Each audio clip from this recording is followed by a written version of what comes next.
Olá, sejam todos bem-vindos aqui a mais um episódio do nosso Histórias Diversas Podcast, seu podcast de literatura. Se você é um amante de leitura como eu, ou está querendo entrar nesse universo, está no lugar certo, eu sou Custódio, a gente está aqui sempre falando desse tema com muito carinho para vocês. Convidados especialíssimos, já apresento nossa convidada. Não deixe de assinar o canal aí, o sininho, para toda vez que tiver episódio como esse, vocês ficarem sabendo em primeiríssima mão, tá? Não deixa de seguir a gente também nas redes de social, Instagram, TikTok, todos os lugares, porque além do nosso episódio mais longo aqui, a gente também tem vários cortes dele que a gente solta nas redes de social, tá?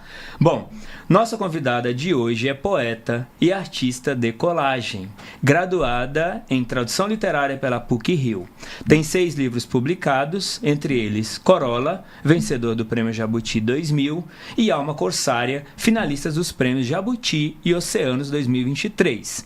A Extração dos Dias, obra que reúne seus primeiros 5 livros, foi publicado em abril de 2025, que é maravilhoso, a gente vai falar bastante dele aqui também. Muito bem-vinda aqui ao Histórias Diversas, Cláudia Roquette Pinto. Boa tarde, Custódio, boa tarde a todos, estou muito feliz por essa oportunidade, muito agraciada de estar aqui nesse cenário maravilhoso. Ai, amor. Me sentindo muito honrada e muito contente. Imagina, querida, prazer é todo nosso, obrigado, tá? Conta pra gente aí, só pra gente aquecer aqui, como começa a sua relação com a palavra, com a oratória, mais cedo, mais tarde? Não, começou muito cedo. A minha história com a palavra começou praticamente com a minha vida, porque eu desde criança eu tenho uma predileção ou uma propensão a lidar com as palavras de uma forma muito material. Uhum. Então, eu sempre brinco, às vezes, quando eu falo sobre isso, né, muitas vezes já falamos, né, me perguntam, que para mim as palavras, quando eu era criança, eram como brinquedos. Né? Eu não sei por que a gente nasce com essa característica, uhum, né? Mas, assim, brincar com a sonoridade, brincar com a rima, brincar... Às vezes mesmo, palavras que eu ouvia um adulto falar e aquilo me acendia alguma coisa, né, no cérebro, assim, me chamava atenção. Uhum. Então, eu acho que foram 2 coisas que eu acho que me propenderam para a poesia e para a escrita. Essa coisa natural que já veio comigo, né? A outra foi a minha mãe, que foi uma pessoa fundamental na minha formação e que teve, assim, um radar muito potente, porque ela logo ela percebeu isso também, uhum, que eu não tinha nem como perceber na época. Para mim, achava que era normal aquilo. Então, ela começou a me fornecer muitos livros, ela me dava livros maravilhosos muito cedo. Eu me lembro quando eu tinha 7 anos, eu ganhei a coleção inteira do Monteiro Lobato, do Sítio Pica-Pau Amarelo, que eu devorava. Uhum. Eu li Cecília Meirelles, né, o Isto ou Aquilo, muito cedo. Uhum. Eu lia Pé de Pilão, que era o Mário Quintana. Então, eu fui fornida, uhum, né, com coleções de livros, porque nós também nascemos, né, eu nasci num ambiente privilegiado, então tinha acesso a livro, biblioteca, livros da casa dos meus pais, dos meus avós. Então, eu acho que essas 2 coisas se fundiram, uhum, porque quando a gente lê muito, a gente desenvolve, né? É quase automático, uma né? aptidão, uma familiaridade, uhum, com as palavras, e por isso que a leitura é tão fundamental, sim, principalmente na infância e na adolescência, sim, quando o nosso cérebro está tão maleável, tão apto, sim, né? E aí, desse lugar da leitura e logo cedo, quando você vai para a escrita? Quando você decide para a escrita ou publicar efetivamente? Porque você vai um pouco mais tarde, né? Não, aí demora muito, peraí. Uhum. Quando eu me alfabetizei... Vamos com calma, temos tempo. Não, Custódio. Quando eu me alfabetizei, eu comecei a garatujar ali meus primeiros poeminhas. Uhum. Então, eu não sabia que era poema, eu não falava poema, uhum, eu fazia minhas coisas, tinha meus diários, meus caderninhos, uhum, entendeu? Aí tinha as amiguinhas da escola, aí você vai, faz um acróstico para uma amiguinha, faz um poeminha, uma quadrinha, né? Aquela coisa. Mas sempre lendo muita poesia. E uma coisa que também marcou, já vou dizer quando eu fui publicar, que me marcou muito foi ter lido o Manuel Bandeira aos 8 anos de idade, porque como a minha mãe era uma leitora ávida, e eu andava pela casa pegando tudo para ler, lia bula de remédio, sou daquela, uhum, que assim, tem que ter alguma coisa para eu ler a qualquer hora. Então eu leio qualquer coisa que estiver na minha frente. Eu te entendo. A compulsão. E aí estava aquele livro, O Estrela da Vida Inteira, na mesa de cabeceira, e eu fui lá e peguei. E comecei a ler Bandeira com 8 anos, e como eu já tinha o hábito de leitura, claro que ali tinha palavras e tinha termos e tinha ideias que eu não alcançava. Óbvio, mas aquilo eu digo para todo mundo, entrou em mim como se fosse uma vacina, assim, me inoculou com a poesia, e eu digo brincando que o Bandeira é meu avô, e algumas pessoas acreditam. Eu falo brincando, é um xiste. Mas, enfim, eu escrevia, mas até meus 21 anos eu não tinha mostrado nada que eu escrevia para ninguém. Porque eu tinha muita vergonha, justamente, tinha um superego castrador enorme, ativíssimo. Porque por ter lido, por exemplo, Shakespeare, cedo, esses gigantes como Bandeira e tal, mesmo o Olavo Bilac me deu essa musicalidade, né?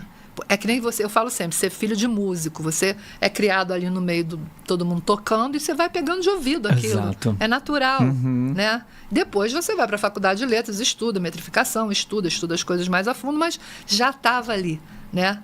Então, o ouvido já estava treinado, vamos dizer assim. Pois é. Então, quando eu tinha uns 21 anos, aconteceu um negócio muito curioso. Eu já estava na faculdade de letras, que eu entrei com 18, então já estava bem andada na faculdade de letras, e o meu professor mais querido, mais próximo, era o Paulo Henriques Brito, que até hoje é um grande amigo, um mentor, e se tornou um amigo ao longo da vida, porque conforme você vai amadurecendo, a diferença de idade vai diminuindo, né? Exato. Também nem é tão mais velho, talvez uns 10 ou 12 anos. Ele era já um professor novo, mas tão cabeçudo que a gente achava que ele era...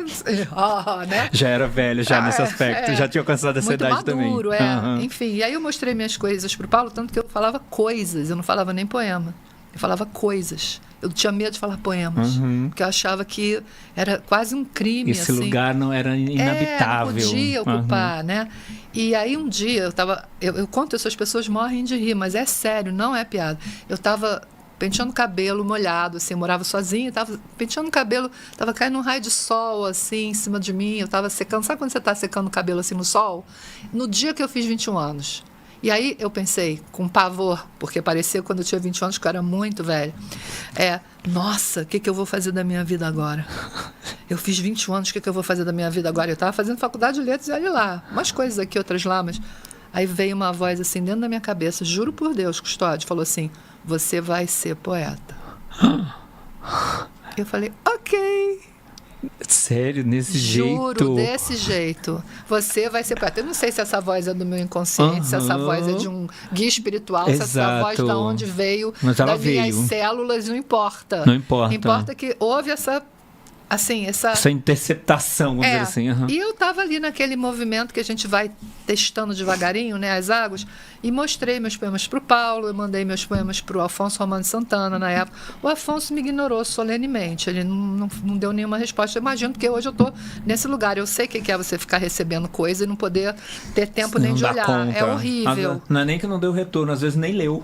Eu não acho que ele não leu mesmo, não. Anos depois, quando eu já estava mais entrada aí na área da poesia, ele falou... você é você. Eu me lembro dele falando assim pra mim, você é você. Porque ele lembrava do meu nome, que eu tinha mandado coisas pra ele. Mas Paulo foi muito acolhedor, Paulo leu logo tudo, Paulo ficou entusiasmado e falou, vai publicar. Publica isso agora. Eu falei, mas nem pensar, porque eu tinha lido, eu também não sei citar direito, eu não sei se foi o Ezra Pound, mas alguém tinha dito, nunca publicar antes dos 28 anos, porque a gente faz muita bobagem, a gente se precipita, o poeta não está maduro, a escrita não está totalmente filtrada e pensada. Para que pressa? Poesia é um tempo enorme, o tempo da poesia não é o tempo do mundo, então vamos lá. Então eu falei para o Paulo, não. Aí não publiquei nada, porque também não estava me sentindo pronta. E só depois, quando eu já tinha feito o Jornal Verve, com amigos da PUC, que era um jornal de cultura e arte, depois eu já tinha casado, que eu casei muito cedo, com 22 anos, impressionantemente. Já tinha tido meu primeiro filho, dos 3 que eu tenho. Foi com 28 anos que eu publiquei Os Dias Gagos. Os Dias Gagos. Numa edição da autora. Que eu mesma banquei, obviamente, porque poeta iniciante é isso, né? Sim. Enfim. Não, mas que legal você ter essa maturidade dessa coisa do tempo, né? O que não é comum.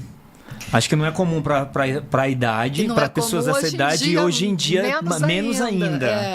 As pessoas têm uma ansiedade gigantesca, assim, elas querem escrever 4 páginas e já tem uma editora e tá tomando champanhe no outro dia. Mas isso não é bom para poesia. E não é bom para a pessoa também.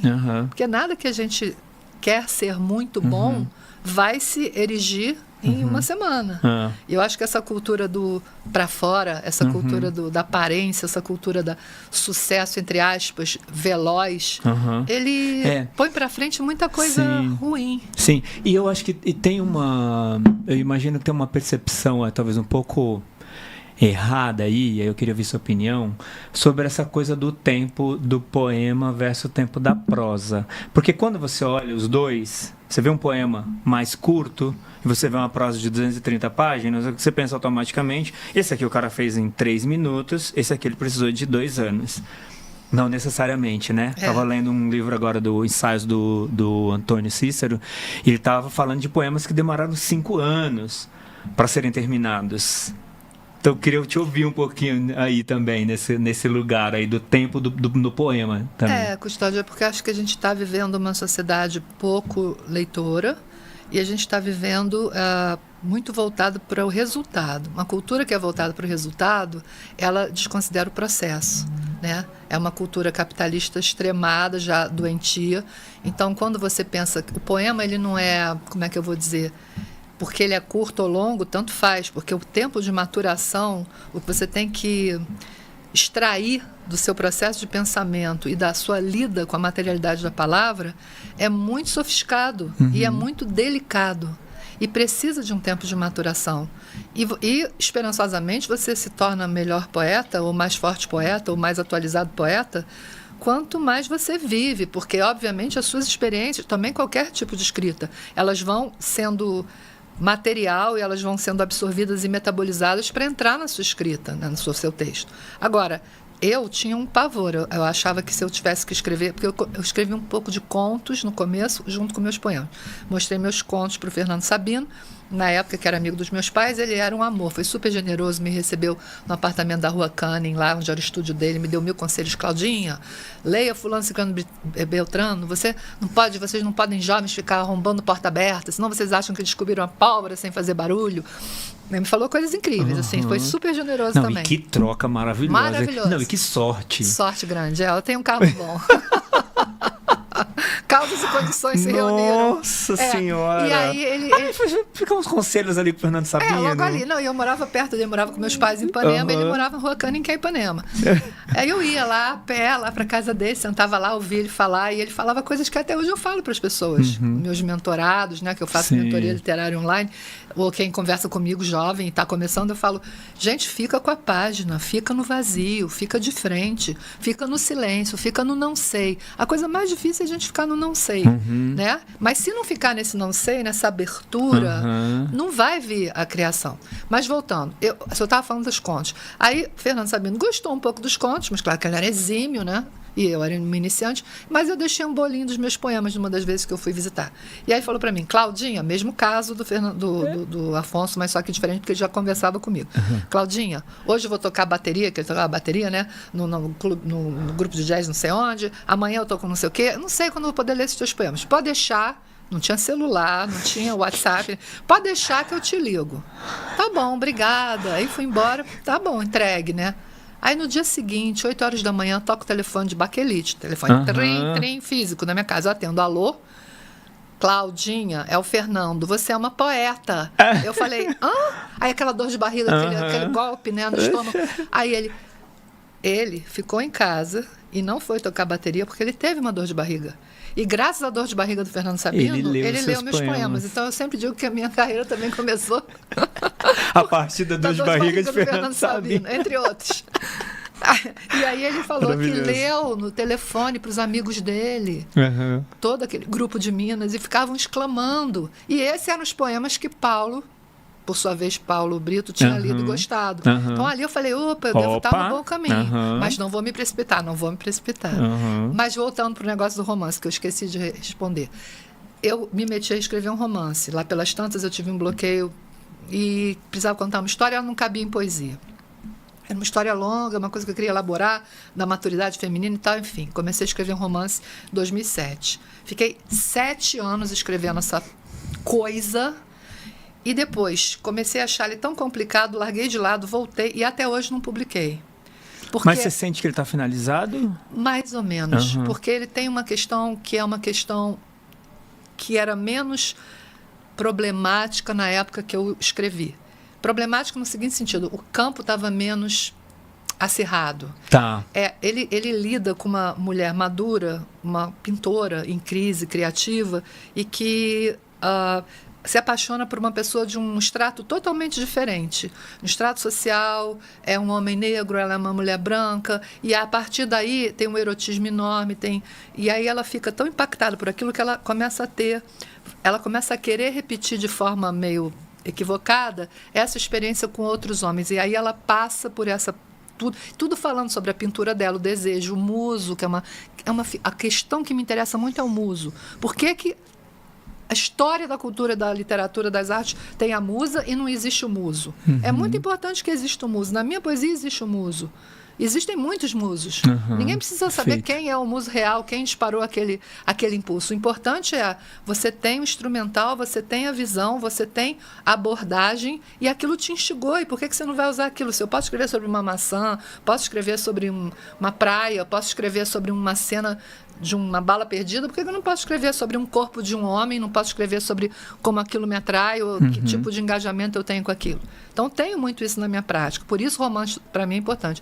Mas eu acho que hoje, com toda essa questão do lugar de fala, que pode ser bem ou mal entendido, né? E eu acho que esse romance ele abre um flanco assim para não ser compreendido do ponto de vista da literatura, Entendi. da escrita, do trabalho com a linguagem, da verdade dos personagens, e fica um pouco assim, tipo um telhado de vidro.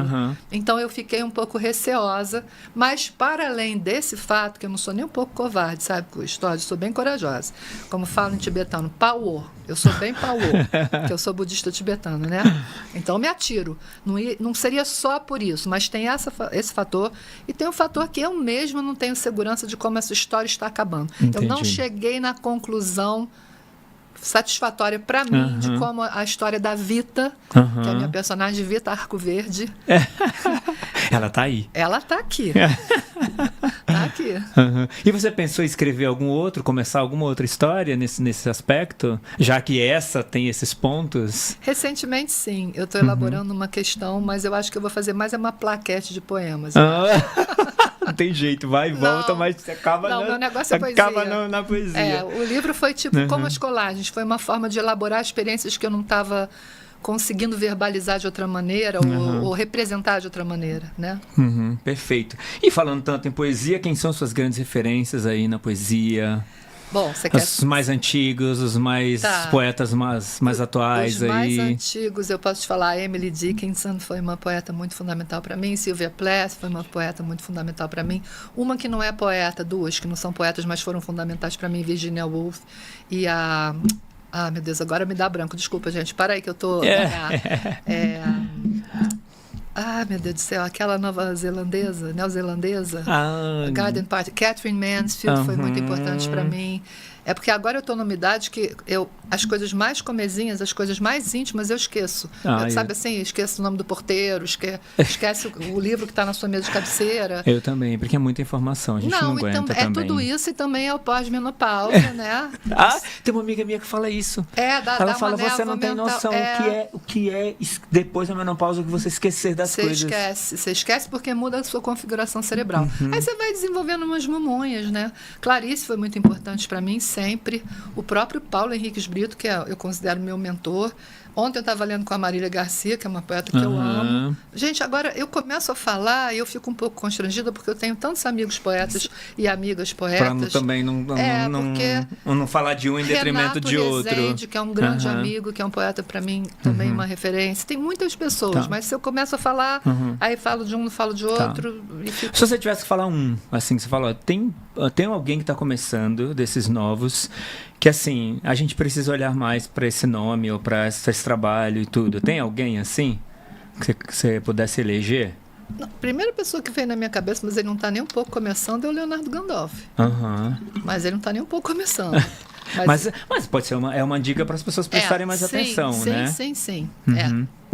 Perfeito, muito bom. O livro dele é maravilhoso. E como que é a sua rotina com a escrita? hoje? Tem rotina, tem disciplina, não tem? Quando se escreve poesia, existe essa disciplina também na poesia? Claro. Porque Sim. na prosa, os escritores falam muito aqui, não, acorda todo dia, das 7 às 8, tem gente que escreve mais à tarde. Antes de ontem eu estava ouvindo a Pilar Del Rio falar que o Saramago só escrevia à tarde, nunca escrevia uma frase durante a manhã, só escrevia à tarde.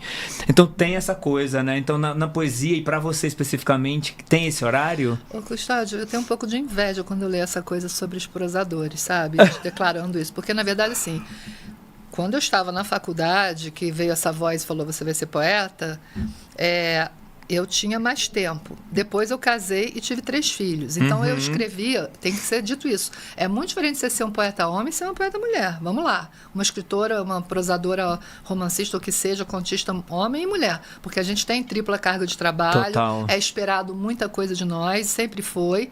E acho que ainda vai raiar o dia quando a gente ainda vai ter igualdade de condições. Não chegou. Então, sem dúvida. assim, obviamente eu tive filhos, não foi à toa. Foi uma das melhores coisas que eu fiz na minha vida.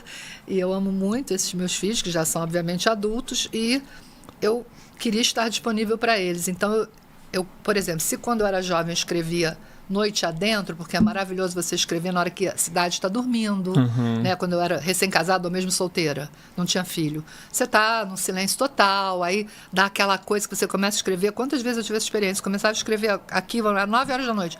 Quando eu olhava, era 4 horas da manhã. Você não vê o tempo passar, você tem uma sensação de fluxo, é maravilhoso, né? Uma coisa incrível, Sim. isso é delicioso. Depois comecei... Parece que você sai da órbita, né? sai do corpo. Do corpo, exato. Literalmente. Mas assim... Mas tipo, depois... voltou. Ups. Mas aí depois que acontece? Eu tive filhos acordam à noite, choram, mamam, precisam, quando crescem, tem dor de barriga, tem verme, tem não sei o quê. Você fica tem cansado, escola, tem tudo. Tem alimentação, tem tudo. Tem tudo, né? E mesmo eu tendo muita ajuda... Tem atenção que eles pedem o tempo inteiro. E eu tinha muita ajuda doméstica, eu era muito privilegiada nesse sentido, mas isso não me eximia de ser a mãe que eu queria exato, ser. E, então, presença e tudo mais. Aí eu comecei a escrever nos horários que eles estavam na escola. Eu comecei a me adestrar. E aí era muito engraçado, porque eu me sentia, sabe, mergulhador que vai fundo com aquele negocinho de oxigênio? Como é que chama aquilo? Garrafa de oxigênio? E a pessoa, quando vai voltando, não pode voltar de uma vez, senão explode. Então eu tinha que... Tchau, crianças, eu deixava no colégio e voltava. Descompressiorizando. Aí começava, sentava. Aí, trabalhando. Aí daqui a pouco, falta 1 hora para eles chegarem. Tem que ir saindo daquilo, porque senão é um baque. Sim. Tem que ir saindo e saindo para poder virar outra coisa. Agora é a mamãe, os filhinhos chegaram, vamos botar no banho, vamos fazer não sei o quê. Então, essa foi outra fase sobre rotinas. Então, fui adequando. E agora que eu já estou mais velha, que os filhos já cresceram, que, enfim, eu moro sozinha praticamente... E também, que agora eu acho que essa minha mola... Porque, assim, se você não se disponibilizar, se você não ficar no silêncio, se você não ficar no não sei, se você não ficar numa certa contemplação, num vazio, não nasce o poema. Porque o poema pode nascer de um flash, de alguma coisa que você viu, uma inspiração, ele pode nascer de uma leitura, ele pode nascer de uma elaboração psicanalítica qualquer, uma coisa que suba. No caso, eu medito, então, às vezes, também... coisas que eu vejo na minha meditação, então isso vem, né? Mas ele está sempre... Um poema é linguagem, eu trabalho com linguagem, então você tem que estar... E a horrível sensação de você estar formulando um poema, fazendo nada, sentado ali parado, deixando a coisa vir e anotando, aí alguém te interrompe. Então, nesse sentido... O celular é uma praga, uma peste, é um horror, é uma máquina do inferno e do diabo, porque é um negócio que te tira da tua atenção o tempo todo, e mesmo que você apague o barulhinho, aquela luz acendendo, e você fica depois compulsivo, tendo que ver, porque senão parece que você não está perdendo o mundo, ou está acontecendo alguma coisa deixando de responder não, alguém. O mundo está acabando e você só você não está sabendo. Enfim, então tem que botar ele lá na casa do cacimba e você, né? Mas eu agora, isso quer dizer, com a mola mais treinada, o músculo já burra velha, aí eu posso estar assim, sentada aqui, não aqui, que agora eu estou falando, mas eu estou lá no camarim e de repente vem o bichinho do sabe? Vem aquela coisa, e aí eu já sei. Aí eu ando com o meu caderninho, eu anoto o tempo todo. Às vezes uma palavra de alguém dispara, uma imagem que você vê, e às vezes não, é uma questão mesmo que você se deparou, quer dizer, o poema nasce de várias vertentes, né? Mas o que eu quero frisar para quem está me ouvindo, santo que estiver me ouvindo, vão ser muitos. Tomara. E que aproveitem, sobretudo isso. Possam aproveitar que divirtam-se coisa, tanto quanto a gente. Do que eu falar, que seja bom, de benefício. É que a gente tem que estar disponível. E tem que estar disponível. Então, pressa é que nem sexo. Não dá para ter pressa. Poema, não dá para ter pressa. É uma formulação. Eu tenho uma amiga que já não está mais nesse plano, e ela é argentina, ela era argentina e ela é pintora. Eu até sou madrinha da filha mais velha dela, minha comadre. E ela tem uma tela que eu gostava muito, que ela, às vezes as telas dela são bem abstratas, mas ela às vezes escrevia em cima da tela. E eu tenho uma assim lá em casa, mas essa aqui está na casa de outra pessoa, que ela escreveu assim: o meu tempo não é o teu tempo. Isso, para mim, é uma das definições da minha experiência poética. Perfeito. Né? O tempo da poesia não é o tempo do mundo. Né? E agora também, desdobrando isso um pouco, eu fiquei 17 anos sem publicar poesia. Minha família entrou numa embrulhada financeira, meus pais já estavam mais velhos, minha mãe adoeceu, morreu, meu pai também teve um acidente, morreu, e eu e minha irmã, minha única irmã, ficamos meio arrimo de família, incumbidas de resolver tudo isso, depois já de uma idade bastante... já mais velhas, né? E aí a questão do tempo foi muito fundamental na minha trajetória, porque é como se eu estivesse ganhando um novo tempo, porque depois que eu publiquei o Alma Corsária em 2022, parece que o meu trabalho foi voltando, porque nesse ínterim, o que aconteceu, Custódio? Os outros livros têm tiragens pequenas, sempre poesia, tinham caído em, como é que chama? Editoras, XPTO. Não tinham mais sido reeditados, não estavam mais em catálogo em lugar nenhum. E pronto. Que não existia. Cadê a Cláudia Roquette? Então eu ia nas livrarias, várias vezes eu chorei na frente das estantes das livrarias. Eu ligava para amigos meus e falava: eu não existo. E aí a vida veio com as suas garras ferozes e sacudiu a gente. E aí eu também não tinha energia para fazer nada com a minha criatividade. Eu criava, mas eu deixava de novo quietinho ali do lado, entendeu? E aí, quando finalmente o Renato Rezende, foi esse meu grande amigo, me levou para... Falou: não, Cláudia, vamos embora e você tem que publicar, sua voz é importante, você está parada, mas você não está parada. É mentira, você não está parada. Então, aí a gente publicou. Aí, de 22 para cá, veio ficou vindo. Maravilhoso. Eu amo esse livro. E esse livro é lindo, gente. Esse aqui, ó. Alma Corsária. Então, até separei um poema aqui pra gente, que eu vou ler também, gostaria. Por favor, que é lindo. vou adorar. Mas esse livro é maravilhoso, maravilhoso. Eu amei o Extração dos Dias, tá? Mesmo, também tem coisas maravilhosas. Mas é que esse aqui, ele de verdade mesmo, assim. Ele é a reunião, né? Esse é uma reunião, E esse é o mais recente. Esse aqui tem um carinho. Mas posso falar uma coisa? Tanto que eu escolhi o poema dele. Que bom. Mas posso falar uma coisa? Eu tenho mais de 100 poemas inéditos. Eita! Porque eu tô numa produtividade já teremos mais. alucinante. Você tá numa produção alucinante, Tô, é isso? Olha tô. que maravilhoso ouvir isso. Eu Depois acho de tudo isso, todas as histórias, do tempo, desse tempo todo que você tá falando aqui pra gente, tudo. E você tá com essa energia, produzindo tanto assim. Que coisa maravilhosa, né? E também, o tempo no seu tempo. O tempo que não é o tempo do relógio, não é o tempo da semana, não é o tempo, né, do segundo, é o tempo da maturação, é o tempo da escuta, e que eu acho que esse é um tempo que está fazendo falta, né? E eu acho que uma coisa que me ajuda muito são minhas temporadas na Bocaina, que a gente tem lá uma terra na Bocaina e eu fico no meio da floresta. E o tempo da natureza é outro tempo. É outro tempo. A gente aprende muito. O tempo da cachoeira. O tempo é mais lento. É um tempo mais lento. E o tempo de florescer e fenecer. E florescer de novo. Então é uma aceitação muito maior dos ciclos. Né? Sim. E é onde você vai encontrando... Eu acho que você percebe o tempo, de fato. Né? Eu acho que você na loucura da vive cidade dentro dele. Acho que nas cidades a gente perde um pouco essa noção do amanhecer e anoitecer. Parece tudo que é a mesma coisa. E não é só amanhecer e anoitecer não, Custódio. Porque assim, se você ficar 5 dias lá, você nem sabe mais que dia é hoje. Exato. Porque é um fluxo. Aí você percebe que o tempo é um fluxo, é como se fosse um rio, um caudal. E aqui a gente vive uma experiência fragmentada, cronometrada, literalmente. Isso. E isso é que nem o celular, dá pequenas interrupções no nosso fluxo. Sim. Né? Sim. Aí enquadra. Não, essa semana eu estava lendo Eu acordo mais cedo para ler, né? E aí também, toda a rotina. Tem uma hora de leitura, aí tem uma hora da academia, aí tem meia hora para trocar de roupa, aí tem uma hora para chegar na agência. Então é tudo cronometradinho, né? E eu tava lendo uma coisa tão deliciosa, e eu lendo e olhando o relógio. Tipo assim, falta mais 7 minutos. Em 7 minutos eu tenho que encerrar aqui para poder tomar o café para ir pra academia. Aí eu olhei assim, falei, cara, como que eu faço para parar isso aqui, cara? Só para ler mais 15 páginas, porque tá tão delicioso isso, né? Então é isso um pouco, né? Mas eu esse acho, cronômetro, né? O cronômetro é o ruim, mas isso que você está me descrevendo, que é esse gozo da leitura, esse gozo, esse prazer, é um gozo. Como é que você vai interromper um gozo? Não tem como, você tem que gozar o gozo, entendeu? Você tem que fruir a fruição. Ontem, por exemplo, estava lendo com a Marília na Livraria Espelho, né? Que é recém-aberta e tudo, e foi lindo, porque, eu sou do Rio, então, de repente, a livraria estava dura de gente, as pessoas estavam com o olho assim, tinha gente do lado de fora querendo entrar que não podia, e isso para poetas, não é que os poetas são todos muito carentes, mas obviamente a poesia é uma modalidade de escrita que não goza do mesmo prestígio, sim, mas alcance numérico, né, que esse nosso mundo justifica, né? Sim. Então, assim, ver as pessoas ali sedentas por poesia, e mais do que sedentas, usufruindo, gozando.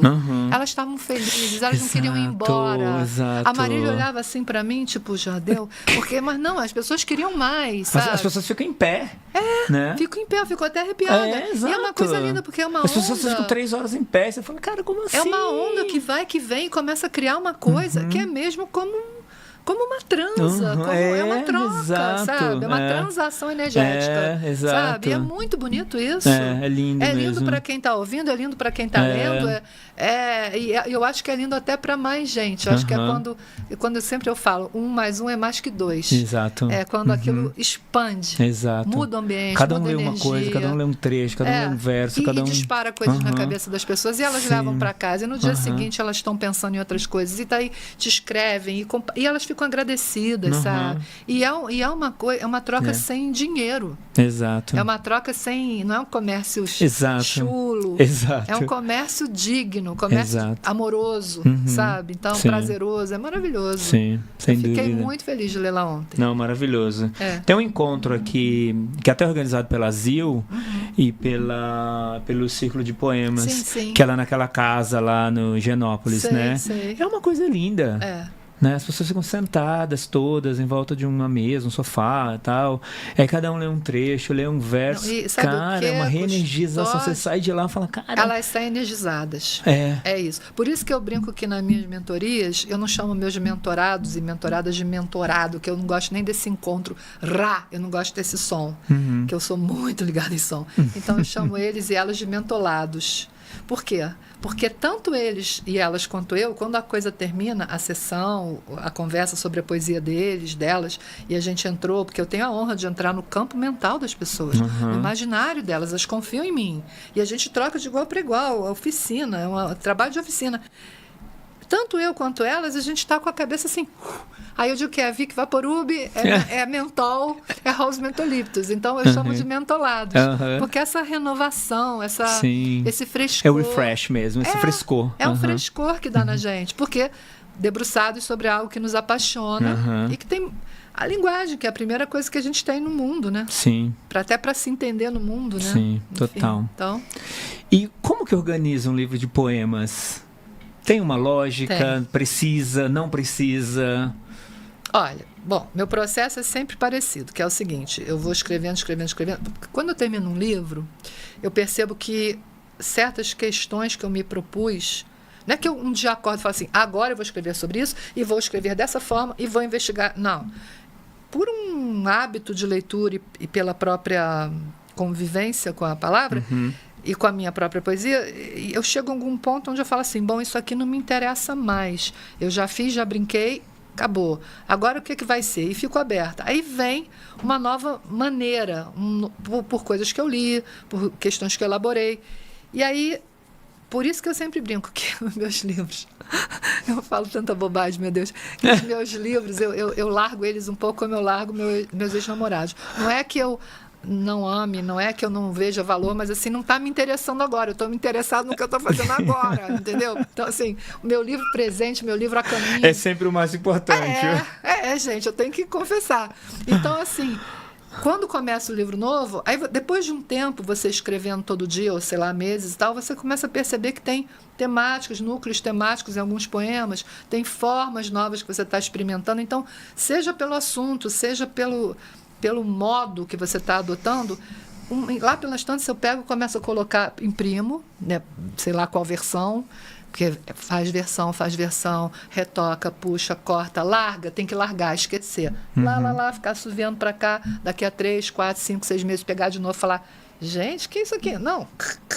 O que eu faço com meus mentolados, eu faço comigo. Né? Então, por isso que eu estou conseguindo fazer as mentorias. Exato. Que eu faço há anos comigo mesmo. Mas você tem que meio que se afastar, porque senão você fica muito viciado naquilo, você não consegue ter a visão. Aí eu jogo tudo no chão. Jogo tudo no chão, todos os poemas, 30, 40 poemas, sei lá quantos tiverem, 50, e eu começo a andar por cima assim, andar em volta deles e olhar. Aí eu olho a mancha na página, aí eu separo por assunto. É quase um negócio meio geográfico, tipo um mapa. Aí eu faço pequenas sessões. Né? Aí eu começo a formular, isso aqui está falando disso, isso aqui daquilo. E é mais ou menos assim. Essa sequência faz mais sentido com essa e tal. E ainda assim isso tem que maturar, tem que também de novo deixar de lado. Aí você mostra para um, mostra para outro, não para muitos, mas para quem você confia muito. Sim. Né? E pronto. E aí o livro, né? E esperançosamente um bom editor, uma boa editora vai também te dar uns toques, vai falar umas coisas, né? Aqui está sobrando. Ô, Cláudio, não, você não acha que aqui não sei o quê? Então, isso, assim, a gente poderia inverter um pouco essa lógica, essa ordem? Em geral, na ordem do livro, não. Porque eu acho que o projeto do livro de poesia, ele é muito fulcral, ele é muito íntimo, ele é muito... Não é que nem uma narrativa que você tem, né? Que tem, de algum modo, mesmo que fora da ordem, um começo, meio, fim, um fechamento, enfim. Exato. Não, ele também tem uma lógica interna, mas eu acho que essa lógica interna é mais independente e está mais colada com o autor, com quem fez. Agora, os poemas individualmente, sim, são questionados eventualmente. Né? E aí você tem humildade também de ouvir. E melhor, quando você já está mais velho, mais experiente, já conhece mais seu trabalho, você também ouve assim, você fala, tem razão, vou cortar isso aqui. E você corta. Aí, por outro lado, você fala, não, isso aqui vai ficar... Porque você não está vendo o que eu estou vendo e é meu e vai ficar. Então, assim, você faz isso sem ego. Você faz isso já de um lugar que o que interessa mais é o poema. Não é você mostrar que você está certo ou errado, se ofender porque alguém falou, até porque a pessoa que está falando com você quer te publicar e está falando de um lugar, mas também tem suas limitações, seus filtros. Óbvio. Né? Mas eu acho que essa interface é muito importante, né? Essa membrana, né, que a gente vai para lá, vai para cá, e até o livro. E aí depois, quando o livro existe, aí pronto, não tem mais jeito, já foi, não dá para voltar atrás, aí ele não é mais seu, aí ele vai pelo mundo igual um filho, sendo o que ele quiser. Esquece, aí vem a próxima prioridade. Você viu que eu quase não gostei, né?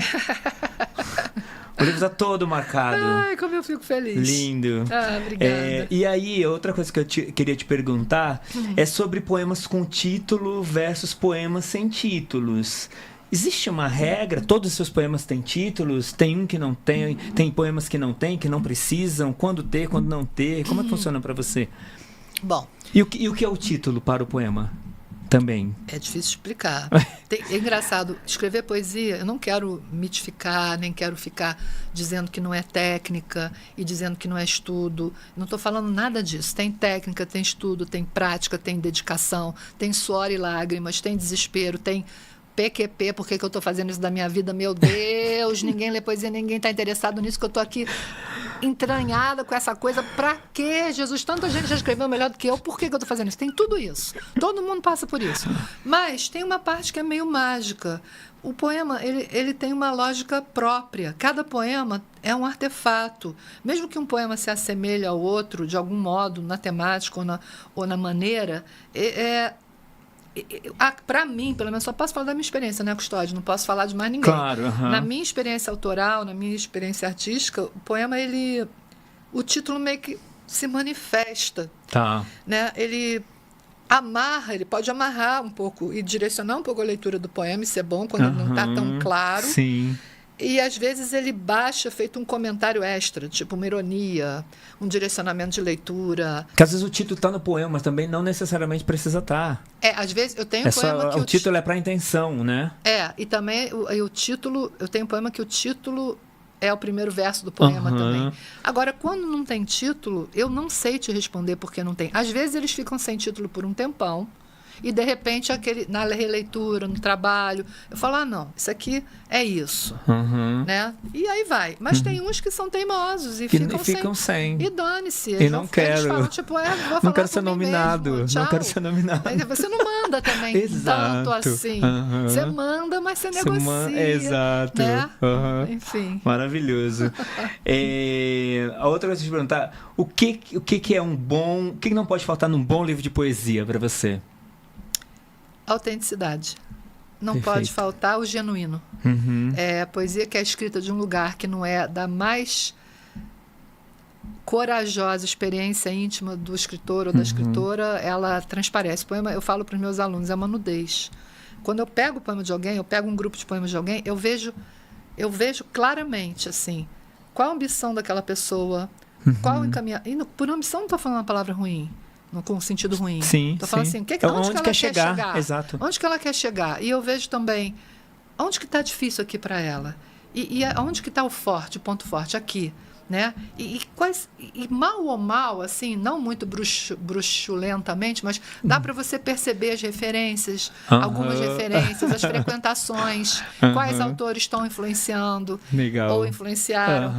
E tem mais uma outra dimensão que é muito gostosa para mim, que é isso que eu te falei, entrar no campo mental da pessoa, que para mim é uma honra. Sabe, tem aquela parte da missa católica que fala, dizei uma só palavra e serei salvo. Não, tem negócio. Não, em minha casa, como é que é? Não sei o que lá, de entrar em minha casa, mas dizei uma só palavra e serei salvo. Tem uma coisa da casa, que agora não vou saber citar, mas que é isso. Parece que a pessoa está me convidando para entrar na casa dela. Então, eu tiro o sapato, eu entro descalça, né? E aí eu ouço, eu olho. E aí, a partir daí, eu percebo também até alguns fatores da relação da pessoa com a própria escrita. Tipo, onde que está inseguro? E aí eu falo sobre isso. Por isso que eu digo que a minha mentoria ela é um pouco psicológica também, sabe? Porque eu tenho uma formação. Você vai nesse lugar, porque né? Vem para mim, não é de propósito. Quando eu leio, eu pego isso. E aí eu vou pedindo licença, vou falando com a pessoa, e aí cria uma intimidade muito grande. Eu fico muito amiga dos meus ex-mentolados e mentoladas. Porque a gente troca no horizontal. Assim, não é uma coisa... Né? E elas e eles sabem que eu não estou falando de um lugar... Exato, eu aqui, você aí, né? Não, eu estou realmente disponível para a poesia. Então, a gente quer junto que o poema cresça, que o poema seja maior que tudo isso também, né? Isso, então essa motivação, ela cria esse campo positivo, entendeu? Sim. Como eu te falo, eu sou budista, então essa linguagem para mim é muito a linguagem da energia, da motivação, né, do campo mental e mesmo dos pequenos milagres, vamos dizer assim, do dia a dia, que eu acho que a poesia traz isso. Exato. Né? Ela oferece pra gente essa coisa da coincidência, do encontro misterioso e vivaz. E eu acho que isso é que me motiva. Do sonoro, né? Às vezes é um som, né? Nasce de um som. Do encantamento. Da brincadeira, do jogo, da infância, né? Sim. Enfim. Maravilhoso. É muito lúdico. Sim. E você falou que você fica o tempo inteiro, tem que ter coisas próximas para você estar lendo. O que você está lendo? O que está mais próximo de você? Olha, na verdade, agora, engraçado, eu tenho lido muitos livros sobre justamente como escrever, porque para pegar subsídios também para ajudar meus mentorados e mentoradas, mas no momento exato eu tenho 2 leituras. Uma que eu comecei ontem, que é muito dolorosa, para mim particularmente, mas porque é do Aníbal, que morreu recentemente. Eu recebi o livro de presente da Marília, que foi muito amiga dele, Aníbal Cristóbal, que foi um poeta argentino que estava morando em Barcelona e que morreu recentemente, e um livro lindo, foi publicado pela 7 Letras e dedicado à filha dele. Então, esse é um livro que eu estou lendo agora, nesse minuto. E maravilhoso. Perfeito. E é entristecedor, porque a gente sempre se lamenta que que as pessoas não possam estar mais aqui, né? E outro livro que eu estou lendo, que agora, nesse momento, que é a ficção, que é muito prazeroso, na verdade, eu estou relendo por causa da minha pesquisa do Muso, porque eu estou preparando uma plaquete a respeito de uma história de um muso, entendeu? Essa chama A Boa Fortuna, que é uma escritora chamada Mary Gordon. Não li ainda. Que é antigo, é de 2008 esse livro. Mas ele é um livro que eu, na época, li e me influenciou muito para escrever a Vita. Porque é uma pintora, veja você que história fantástica. E foi traduzido, se eu não me engano, pela Orígenes Lessa, não sei, não tenho certeza. Depois a gente confirma. Mas ela é uma pintora nova-iorquina e ela, enfim, ela vai fazer uma palestra e nessa palestra ela fala justamente, eu não entendo porque ao longo da história da arte ocidental é musa para lá, musa para cá, por que não tem um muso? Eu quero um muso, a figura do muso. Aí de repente um sujeito levanta no auditório e fala, eu sou seu muso. E aí esse cara se apresenta, ele tem dinheiro, ele começa a bancar ela, ele trabalha no mercado financeiro, ele quer que ela evolua como pintora. E aí ele banca para ela coisas que antes ela não conseguia fazer porque estava amarrada com os negócios do dia a dia. E o livro inteiro é sobre prazer, sexo, dinheiro, arte louca, compromisso com a arte, e é um livro que me instiga muito. Então, eu resolvi reler por causa dessa outra coisa que eu estou trabalhando, que ele é um livro que me instiga. Perfeito. Curiosamente, ele ficou um pouco datado, diferente do que a última vez que eu li. Não datado porque ele não tem seu valor, mas porque a sociedade mudou de tal maneira... Perfeito, que ele desconecta um pouco. Mas ela tem cenas que são assim, uma cena na sauna que ela vai e ela vê as mulheres todas enroladas em toalhas e nuas, seminuas, e ela fala, uma é uma galga, a outra é uma ursa polar, e isso tudo ela fala com olhos de pintora. Não, exato. Não tem julgamento. E um apelo visual, né? Uma coisa visual, assim, absurda. Da descrição da pele. E ela pinta também uns Jesuses, e aí ela fica meio amaldiçoada, porque ela pinta uns homens na pose de Jesus descendo da cruz.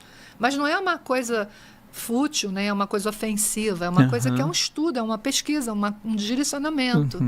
E é maravilhoso, o livro é muito interessante, eu gosto muito. Então, isso eu estou lendo agora, mas eu estou lendo 30 coisas ao mesmo tempo. Você lê muita coisa ao mesmo tempo? Eu leio. Do que você leu aí nos últimos 12 meses, se você tivesse que premiar um desses livros, que livro que você premiaria? Quando me perguntam isso, me dá um branco. Eu tenho que pegar meu caderno e ver, porque assim, eu fui para a fazenda, fui para esse lugar na Bocaina. Eu faço isso também, eu vou lá no meu Scooby. Qual livro? Não sei, eu vou lá no meu Scooby. Não, falo, porque eu não consigo lembrar. Agora, assim, você falando rápido, tem tanta coisa. Deixa eu ver.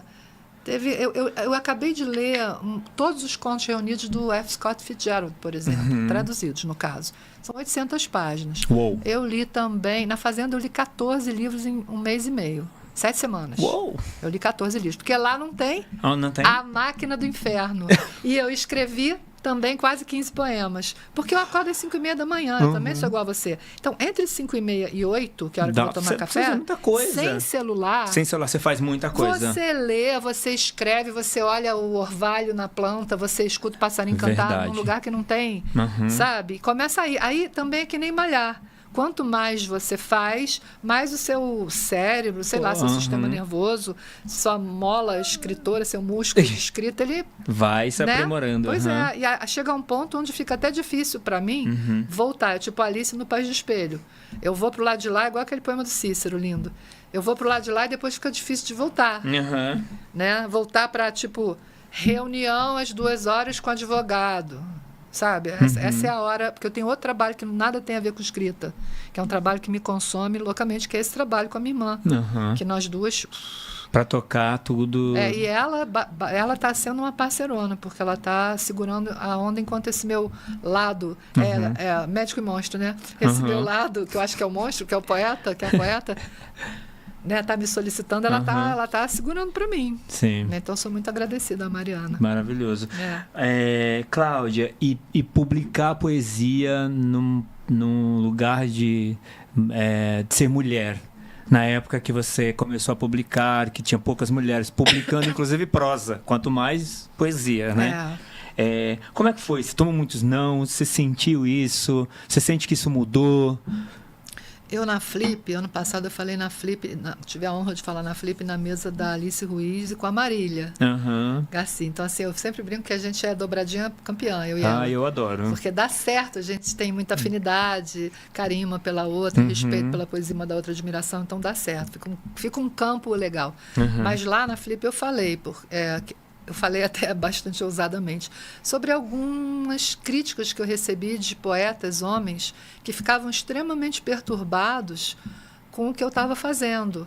Talvez, agora não querendo nem um pouco afagar meu ego, mas algum motivo devia haver. Então, talvez aquele poema fosse forte para aquele momento, ou fosse bom, e aqueles homens se sentiram extremamente ameaçados. Então, eu recebi desde telefonema de poeta importante, um pouco mais velho que eu, me sabatinando, assim, uma pessoa que mal me conhecia, então me ligou para minha casa, de novo, telefone fixo, e ficou, tipo, uma hora comigo falando assim, mas o que você está pretendendo sendo uma poeta mulher no Brasil hoje? Você acha o quê? Que você vai ser uma nova Cecília Meirelles? Você já viu a quantidade de mulher que escreve bem e publica hoje? Você conta nos dedos, não sei o que. Só a Dizan, que ele estava querendo se interessar pela minha poesia e trocar figurinha, ele foi enfiando assim, umas facadas, sabe?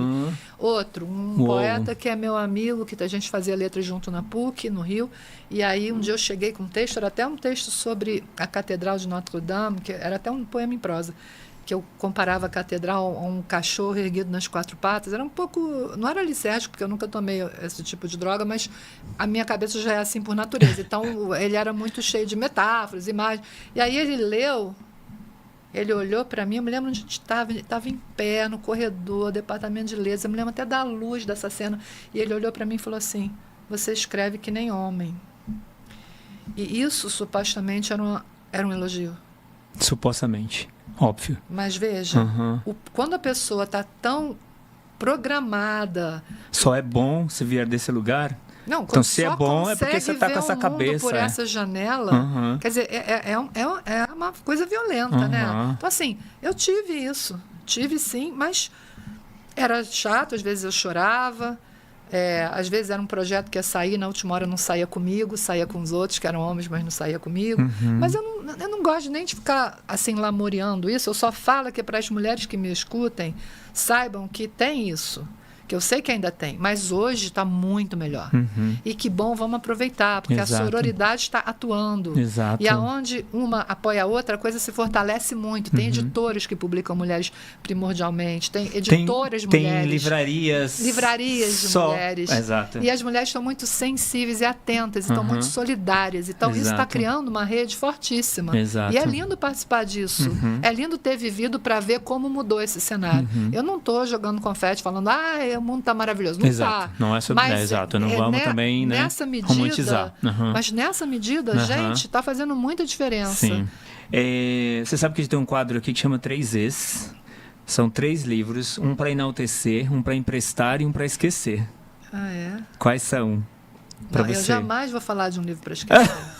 Mas jamais na minha vida inteira eu vou falar mal de um livro. Mesmo que eu tenha detestado, não vou falar mal. Isso é uma questão ética para mim. Ok. E quais são os para enaltecer e para emprestar? Enaltecer é uma aprendizagem, o livro dos prazeres, da Clarice Lispector, que foi um livro para mim fulcral. Um livro que também determinou a minha poesia, né? E para emprestar... Robinson Crusoe. Você acha que é um livro que vai?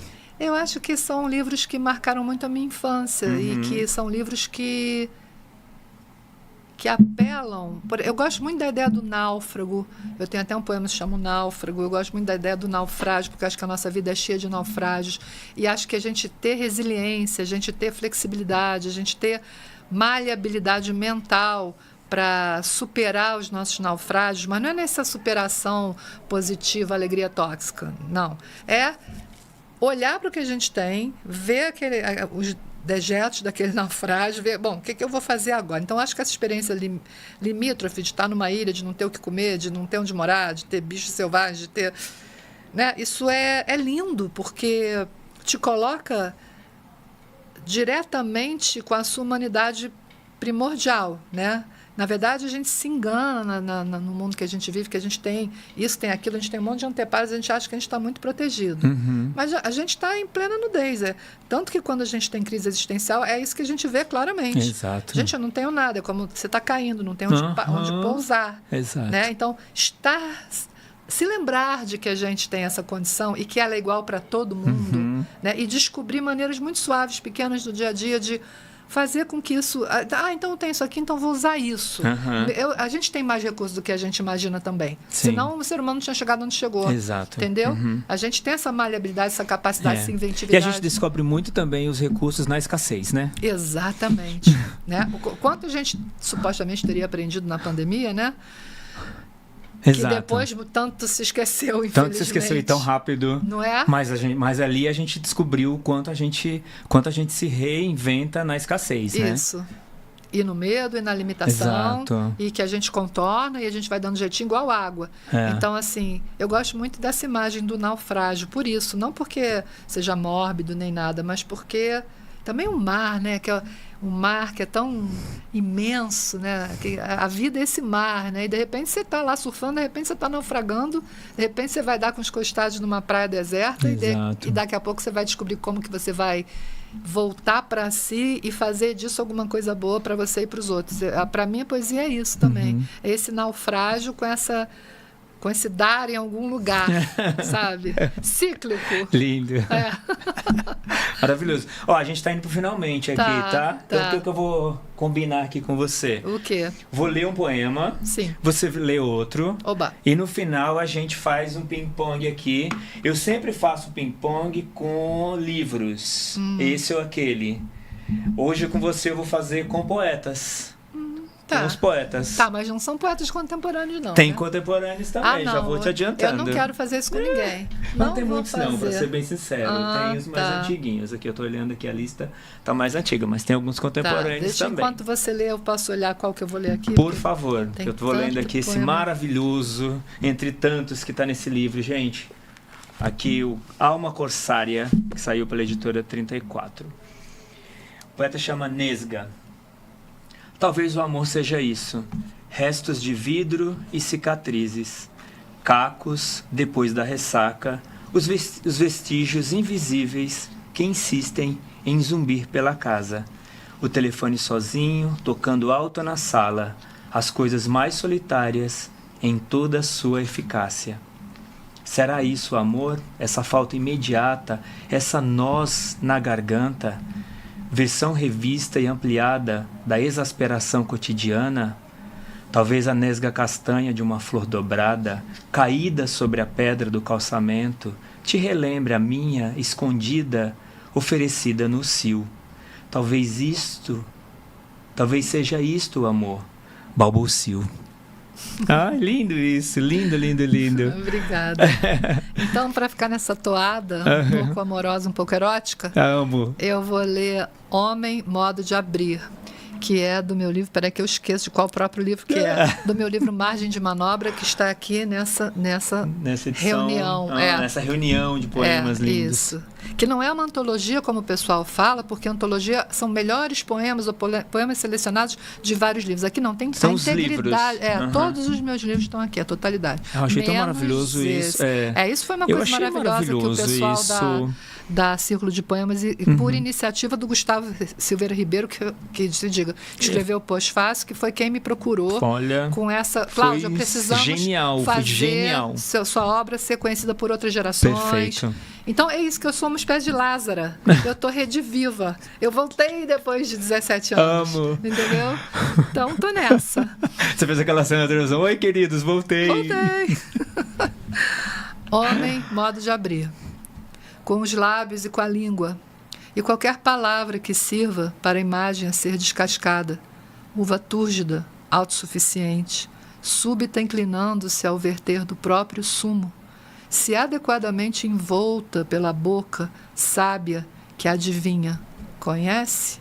A concentração de urgência e doçura, dormindo, agora, ali. Ai, que lindo. Parabéns. Obrigada. Maravilhoso. Então vamos para o nosso ping-pong aqui para a gente encerrar? Vamos tirar os óculos. João Cabral ou Manuel Bandeira? Manuel Bandeira. Manuel Bandeira ou Gabriela Mistral? Manuel Bandeira vai ser ele só. Manuel Bandeira ou Ana Martins Marques? Aí é sujeira, porque Ana Martins Marques é maravilhosa, mas Manuel Bandeira é meu avô, então Manuel Bandeira. Manuel Bandeira ou Manuel de Barros? Manuel Bandeira. Manuel Bandeira ou T.S. Eliot? Manuel Bandeira. Manuel Bandeira ou Fernando Pessoa? Ai, eu vou falar Manuel Bandeira até o final, porque aí é uma questão muito de amor, sabe? É o vovô? É o vovô poético. Manuel Bandeira ou Carlos Drummond de Andrade? Ai, empatou, não sei, difícil. Ai, eu não posso trair Manuel Bandeira, não posso. Não vai ser Manuel Bandeira. Manuel Bandeira ou Vinícius de Moraes? Manuel Bandeira. Manuel Bandeira ou Mário Quintana? Bandeira. Pra fechar, Manuel Bandeira ou Adélia Prado? Amo, Bandeira. Bandeira, então você foi fiel, Eu foi sou fiel, Bandeira. Eu sou fiel, não posso. Levantou a bandeira, ergueu a bandeira, Mas sabe ficou por com a quê? bandeira. Não é que é muito E difícil. com o Bandeira, viva o Bandeira. Isso, viva. Mas sabe o que acontece? Não é que a gente não sabe o quilate de outro poeta maravilhoso. Aham. A gente sabe. Mas acontece que, para mim, ele é como uma pessoa da minha família. Aham. Não, você leu aos 8 anos. Exatamente. Então, ter lido ele aos 8 anos entrou na minha célula. Exato, Eu não consigo exato. me desgarrar dessa intimidade, com essa voz, com esse tom. Não tenho. Agora, todos que você falou aí são magníficos. maravilhosos, E exato, Ana Martins sem Marques dúvida. é uma das Aham. maiores poetas Exato. contemporâneas, maravilhosa, entendeu? Agora, né, essa coisa é afetivo. muito afetivo. É uma coisa muito afetiva. Aham. E é maldade esse ping-pong. Não, é só uma brincadeira. É maldade. É maldade, é maldade. Eu acho ótimo que aí vocês falam, não, vai ser até o final. Aí chegam em algum momento e falam, ai, não sei, ai, você foi muito cruel de botar essas duas coisas. É cruel, mas tudo bem. Manuel Bandeira, maravilhoso. É. Querida, obrigado pelo papo, maravilhoso, parabéns pelo trabalho. Fiquei muito feliz de saber que você está em pura Tô em ebulição tô em em efervescência, criação, tô. efervescência e tal. Que legal, então sei que já vamos ter mais poemas seus então, aí. Custódio, deixa eu falar. Outro dia uma grande amiga minha, Mazé Lemos, falou para mim, Cláudia, vamos publicar? Eu falei, não, calma, porque olha só, A Extração dos Dias foi publicado agora. Uhum. As pessoas, o tempo da poesia. O tempo da poesia. As pessoas, olha o tamanho desse livro. As pessoas precisam conviver, precisam frequentar, precisam metabolizar. Seja quem sejam as pessoas, se for um grupo pequeno de leitores, não importa, mas os que realmente se interessam. Então, isso aí tem o tempo desses poemas chegarem. Né? Ontem mesmo estava. E esses poemas criam essa cama, né? Para o que vem, para o que está por vir, né? Também. Eu acho que sim. Agora eu mesmo estranho, porque tem coisas aí que eu falo, gente, é como se fosse eu, mas não sou mais eu. É que nem olhar fotos quando você era mais nova. Não é que você renega de modo algum, mas é aquilo que eu te falei. Você tentou resolver aquilo daquele modo, naquele momento. Que legal, que bonito que você fez, que bom, mas assim, agora é outra coisa. É sempre, a poesia parece estar sempre no presente também, sabe? Eu acho isso tão lindo. Ela se presentifica e te presentifica. Então, acho que até o meu último respiro, sabe? Eu vou estar tentando honrar, né? Tentando não, porque quem tenta não consegue. Me empenhando em honrar, né? Essa deusa, né? Essa musa, né? Que ela é muito exigente, mas assim, é o meu investimento de vida. Perfeito. Maravilhoso. Obrigado, Cláudia. Obrigada a você, Obrigado aí pelo papo, por tudo. Prazer enorme também, tá? Maravilhoso. Obrigada a todos também que estão ouvindo, né? Sim. Obrigado, gente. Obrigado aí pela audiência. Obrigado por estar aqui com a gente. Não deixe de assinar o sininho aí para vocês ficarem sabendo aí em primeiríssima mão quando tiver episódio como esse, o próximo que virá. Não deixe de comentar aqui embaixo quem vocês gostariam de ter aqui também, de ter, conversando com a gente, tá bom? Um beijo grande. Fiquem com Deus. A gente se vê já no próximo episódio, tá? Um beijo. Tchau, beijo.